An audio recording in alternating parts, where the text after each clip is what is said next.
என்ன உணர பின்னாடி ஒளி வச்சிருக்க? பூடி. ஓனர் பொண்டாட்டி, உன் புருஷன் உனக்கு ரோஸ் கொடுக்க போறான்டி.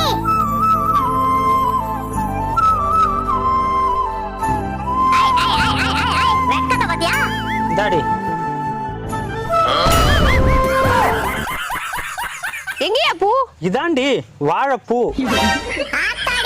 கல்யாணத்துக்கு முன்னாடி தாண்டி வாடி போன ரோசாப்பூ கொடுக்கணும். இப்ப வறுக்கிறதுக்கு வாழைப்பூ போதும். ஒரு கல்லுல 2 மாங்காய்.